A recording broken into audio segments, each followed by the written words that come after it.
नमस्कार, जय माई की। नवरात्रि का पर्व चल रहा है और अष्टमी, नवमी और दशहरा की तिथियों को लेकर के जनमानस में बहुत सारी भ्रांतियां चल रही हैं। तो उन भ्रांतियों को लेकर के आज हम देखते हैं। 10 अक्टूबर को सप्तमी तिथि है और उसके पश्चात अष्टमी तिथि भी लग रही है। तो सबसे पहले तो लोगों की जो जनमानस की जो विचार हैं वो ये है कि हम कुलदेवी का पूजन कब करें। तो कुल देवी के पूजन के लिए 2 परंपराएं भारतवर्ष में वैदिक परंपरा के अनुसार चलती हैं। पहली परंपरा है अष्टमी के दिन पूजन करना। एक दूसरी परंपरा है जिसमें नवमी के दिन पूजन किया जाता है। इन दोनों ही परंपराओं में प्रातः काल भी पूजन किया जाता है और रात्रि में भी पूजन किया जाता है। कुछ परंपराओं में प्रातःकालीन पूजन है, कुछ परंपराओं में सायंकालीन रात्रिकालीन पूजन भी विद्यमान है। लेकिन बात जहाँ आ रही है अष्टमी तिथि की, तो अष्टमी तिथि 10 अक्टूबर को दोपहर में लग रही है।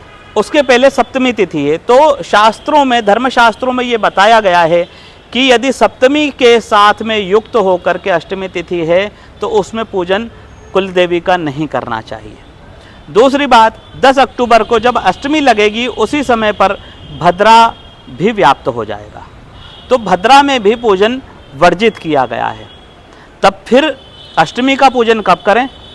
तो निश्चित रूप से 11 अक्टूबर को दोपहर तक अष्टमी तिथि है।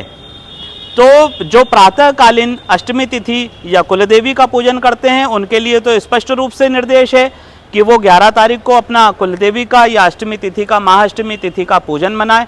लेकिन जो शाम को पूजन करते हैं, जो रात्रि में पूजन करते हैं, उनके लिए भी स्पष्ट निर्देश है। उदय व्यापनी तिथि होने के कारण 11 अक्टूबर को ही अष्टमी, महाअष्टमी तिथि रात्रिकालीन पर्व के रूप में भी मनाई जाएगी। कुलदेवी का पूजन उस दिन ही किया जाएगा, अर्थात 11 अक्टूबर को।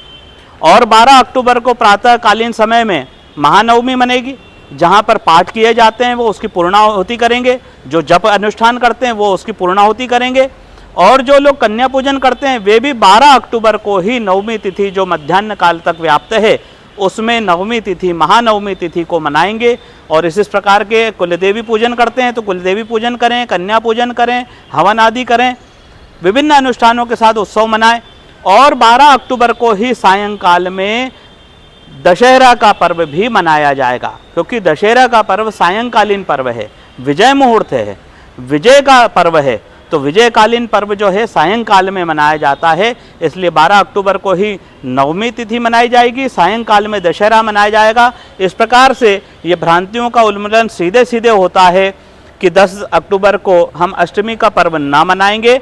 11 अक्टूबर को पूरे दिन भर जब भी आप चाहते हैं, आपकी जो परंपरा है, कुल परंपरा के अनुसार आपको पर्व मनाना है अष्टमी, महाअष्टमी का। और 12 अक्टूबर को महानवमी प्रातःकाल समय में, सायंकाल में भी मनाए तो कोई दिक्कत नहीं है। और दशहरा भी 12 अक्टूबर को ही मनाया जाएगा। मनाना कैसे है उसके लिए हम आगे अन्य वीडियो में भी चर्चा करेंगे।